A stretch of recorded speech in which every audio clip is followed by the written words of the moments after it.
آج ہم اپنے کراس ایگزامینیشن لیکچر کی اگلی قسط ریکارڈ کریں گے اپنے تجربے کی بنیاد پر کہ کن کن باتوں کی ابتدائی باتوں کا پہلے پتہ ہونا چاہیے تاکہ آگے جو باتیں بتائی جائیں ان کو سمجھ آئے۔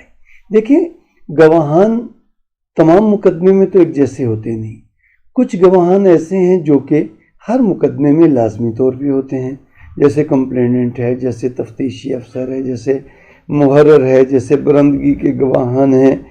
تو یہ گواہان تو ایسے ہیں کہ جو ہر مقدمے کا حصہ ہوتے ہیں۔ کچھ گواہان ہوتے ہیں جو ایک خاص مقدمے میں ہوتے ہیں، جیسے شناخت لاش کے جو ہیں یا شناخت ناش کے جو گواہان ہیں وہ صرف مرڈر کیس میں ہوتے ہیں۔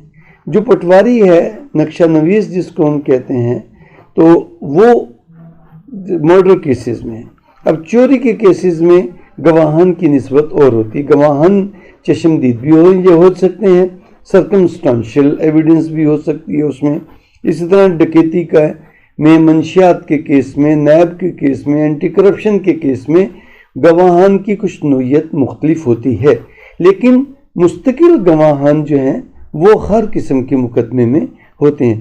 تو اس ترتیب سے میں چاہ رہا تھا کہ میں آپ کو ویڈیوز ریکارڈ کروں تاکہ آپ کو ترتیب سے چل سکیں۔ مجھے آپ کے کمنٹس کا اس لیے انتظار رہے گا تاکہ میں آنے والی ویڈیوز کو، جیسے اب کچھ دوستوں نے اپنے کمنٹس بھیجے تو اس کی روشنی میں نے اس بات کو ایکسپلین کیا کہ ہم تمام سوالات اور تمام چیزیں کریں گے کہ کس گواہ سے کیا سوالات پوچھنے ہیں، اس سے کس طریقے سے سچ اگلوانا ہے۔ تو یہ تمام ہم گواہوں کے مطابق بتائیں گے کہ برندگی کے گواہان سے کس طریقے سے آپ نے سچ اگلوانا ہے، اور اگر آپ کمپلیننٹ کے وکیل ہیں تو آپ نے ان گواہوں کو کس طرح تیاری کروانی ہے، اور اگر آپ ملزم کے وکیل ہیں تو پھر ان گواہان سے اپنے کراس ایگزامینیشن کس طریقے سے کرنی ہے۔ آج ہم دو گواہان کو دیکھیں گے کہ ان سے ہم کس قسم کے سوالات ہم کرنے چاہیے۔ ایک تو ہے کمپلیننٹ، جو سب سے پہلا گواہ ہوتا ہے۔ کمپلیننٹ جس نے کمپلینٹ درج کرائی ہوتی ہے، جس نے FIR درج کروائی ہوتی ہے، وہ اب سرکاری پولیس افیسر بھی ہو سکتا ہے۔ اگر کوئی بھی کمپلیننٹ نہیں ہے تو سرکار کمپلیننٹ ہے۔ وہ ایک پرائیویٹ پرسن بھی ہو سکتا ہے، راہگیر بھی ہو سکتا ہے، اور کمپلیننٹ جو ہے وہ کیس سے متعلقہ ایگریوڈ پرسن بھی ہو سکتا ہے، جس کے گھر میں چوری ہوئی ہے، جس کا بھائی، جس کا والد قتل ہوا ہے، تو وہ بھی کمپلیننٹ ہو سکتا ہے۔ یا کمپلیننٹ خود مضروب جو ہے، جس کو مارا گیا ہے، وہ خود بھی کمپلیننٹ ہو سکتا ہے۔ تو کمپلیننٹ کی دو حیثیت ہے، اس کی دو حیثیت ہیں۔ ایک وہ انفارمنٹ ہے جس نے پولیس کو انفارم کیا ہے اور اس کی انفارمیشن پہ پرچہ درج ہوا ہے، اور اس کی دوسری حیثیت یہ ہے کہ اس کو وہ ایگریڈ پرسن ہے، اس نے کمپلینٹ درج کی ہے، اس نے کمپلینٹ درج کی ہے۔ اچھا، اب انفارمنٹ میں اور ایگریڈ پرسن میں کیا فرق ہے؟ انفارمنٹ تو کوئی بھی ہو سکتا ہے، پڑوسی بھی اطلاع دے سکتا ہے پولیس کو کہ ہمارے گھر میں، پڑوس کے گھر میں چوری ہو گئی ہے، قتل ہو گیا ہے، یہ انفارمنٹ ہے۔ انفارمنٹ راہگیر بھی ہو سکتا ہے، اور اگر کوئی بھی انفارمنٹ نہیں ہے تو پولیس افسر انفارمنٹ بنے گا۔ کمپلیننٹ جو ہے وہ عموماً ہوتا ہے کہ جو ایگریڈ پرسن ہو، جس کا رشتہ دار یا جس کے اپنے ساتھ وقوع ہوا ہو، اور یا اس کے کسی عزیز کے ساتھ ہوا ہو۔ ٹھیک، تو کمپلیننٹ انفارمنٹ بھی ہو سکتا ہے، انفارمنٹ پلس کمپلیننٹ۔ اور اگر فرض کریں کسی کے گھر میں چوری ہوئی ہے، وہ آئی وٹنس ہونا اس کا ضروری نہیں ہے۔ دیکھیں نا، اب یہ ایک باریک سا فرق ہے۔ آئی وٹنس بھی کمپلیننٹ ہو سکتا ہے، انفارمنٹ ہو سکتا ہے، لیکن آئی وٹنس کے علاوہ کوئی اور بھی کمپلیننٹ یا انفارمنٹ ہو سکتا ہے۔ تو کمپلیننٹ جو ہم روایتی طور پہ کہتے ہیں، اس کی دو حیثیت ہیں۔ ایک تو وہ انفارمنٹ ہے، اس کی درخواست پر پرچہ درج ہوا ہے۔ دوسرا وہ ایگریڈ پرسن ہے، اس نے کمپلینٹ کی ہے کہ میرے ساتھ یہ وقوع ہوا ہے یا میرا یہ نقصان ہوا ہے۔ تو اب اس سے جو سوالات کی نوعیت ہوگی وہ بڑی ٹیکنیکل قسم کی ہوگی کہ تمہیں کیسے اطلاع ملی، اور اگر وہ چشمدید ہے تو اس سے سوالات کی نوعیت اور ہوگی. لیکن بطور انفارمنٹ اگر ہم وہ ہے بطور انفارمنٹ ہے تو اس سے سوالات کی نوعیت اور ہوگی.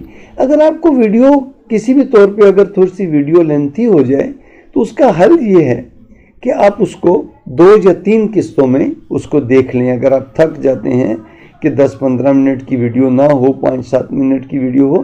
دراصل میں جب ویڈیو ریکارڈ کر رہا ہوتا ہوں تو میرے ذہن میں ٹائم نہیں ہوتا کہ کتنے ٹائم کی ویڈیو ہوگی. میرے ذہن میں یہ ہوتا ہے کہ جس موضوع سے متعلق میں ویڈیو ریکارڈ کر رہا ہوں اس موضوع سے متعلق کوئی پوائنٹ رہ نہ جائے، کوئی بات رہ نہ جائے. تو میٹر جو ہے، انگریڈینٹ جو ہے، موضوع کا جو مواد ہے، موضوع کی جو ریکوائرمنٹ ہے، وہ میرے لیے اہمیت رکھتی ہے، وقت اہمیت نہیں رکھتا. کوشش میری ہوتی ہے کہ ٹو دی پوائنٹ رہوں، لیکن بعض باتیں ہیں کہ وہ ایکسپلین جب تک نہ ہوں تو اس ریکارڈنگ کا یا اس لیکچر کا کوئی فائدہ نہیں. تو اب ہم اس کی اس نوعیت پہ کریں گے کہ اگر وہ انفارمنٹ ہے تو ہم اس سے پوچھیں گے کہ آپ درخواست لکھ کے لے گئے تھے؟ کہاں درخواست لکھی تھی؟ کہاں سے قلم پینسل لی تھی آپ نے خود درخواست لکھی تھی یا تفتیشی افسر نے یا تھانے والوں نے درخواست لکھی تھی؟ آپ تھانے کس وقت پہنچے تھے؟ آپ کا بیان کس نے لکھا تھا؟ اور جب آپ تھانے گئے تھے تو آپ کا انہوں نے کسی رجسٹر پہ آپ کا دستخط یا انگوٹھے کرائے تھے؟ تو اس قسم کی جو سوالات کرنے کا مقصد یہ ہے کہ اس کے بیان میں، اس کی ایویڈنس میں کنٹرڈکشن لانا. دیکھیں، مین مقصد جو ہوتا ہے ایک اچھے ڈیفنس کونسل کا، جو ایک مین مقصد ہوتا ہے کہ اس نے ایگزامینیشن چیف میں جو کچھ کہا ہے اس کو جھوٹا ثابت کرنا یا اس کی اصلیت معلوم کرنا، اس کی سچائی معلوم کرنا. مطلب کہ اس کو یہ کہ یہ جو کچھ کہہ رہا ہے یہ صحیح نہیں کہہ رہا. تو وہ سچ جو گلوانا ہوگا وہ سوالات کے ذریعے ہوگا.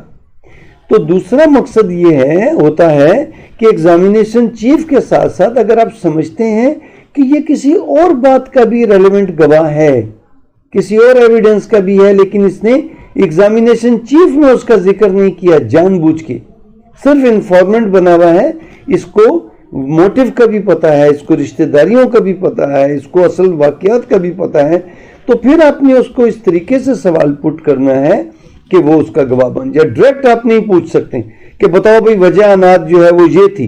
وہ کہے گا مجھے پتہ ہی نہیں. پہلے اس سے کہو کہ دیکھو بھئی کیا یہ بات صحیح ہے کہ یہ جو مرنے والے میں یہ اور مارنے والے ملزم کے درمیان یہ اکثر جھگڑا رہتا تھا؟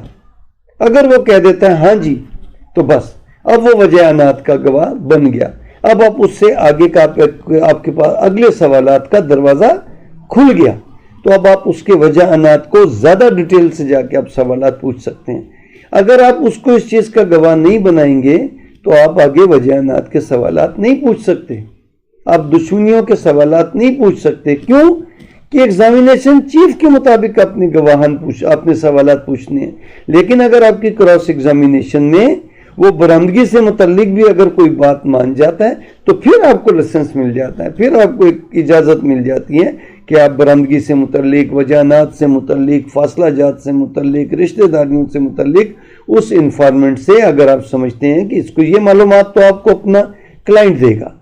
تو دیکھیے اب میں نے ابھی تو اس کا ایک انفارمنٹ اور کمپلیننٹ کا بھی چیپٹر شروع کیا ہے، تو اس کے کتنے سوالات آ گئے، اس کی کتنی باریکیاں آ گئیں، اس سے کتنے سوالات کی نوعیت آ گئی. تو میرے وہ دوست جو یہ کہتے ہیں کہ سر آپ سجسٹڈ سوالات تو دیتے ہیں، بھئی ڈائریکٹ تو سوالات نہیں میں دے سکتا کہ بھئی یہ امتحان ہے، یہ آبجیکٹو پیپر ہے، ان باتوں کے سوالات لکھ لو، یہ سوالات سے نہیں.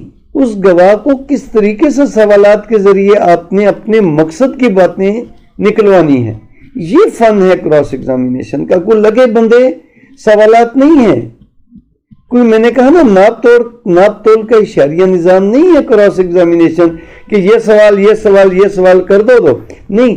اس کو کس طریقے سے آپ نے مولڈ کرنا ہے. اگر گواہ ایک ہی آپ کے سوالات کے جواب، تو آپ نے تھوڑے سے سوالات کی نوعیت بدل کے اس کے بعد پھر اپنے مطلب کی سوال کسی اور نوعیت سے اس کو پٹ کرنا ہے. تو یہ کوئی راکٹ سائنس بھی نہیں ہے، لیکن آپ نے اپنے سوالات کی ترتیب کو کس طریقے سے پٹ کرنا ہے، یہ آپ کا فن ہے۔ تو ابھی ہم انفارمنٹ کا جو ہے اس کی دوسری قسط کریں گے کہ انفارمنٹ اگر کمپلیننٹ، ایگری پرسن، اور اگر اس کے پاس باقی کے مقدمے کی معلومات ہیں جو کہ آپ کے مقدمے کے لیے اس سے اگلوانا ضروری ہے، تو اس کو کس طریقے سے آپ اس طرف لائیں گے، تو اس کی باقی اگلی قسط میں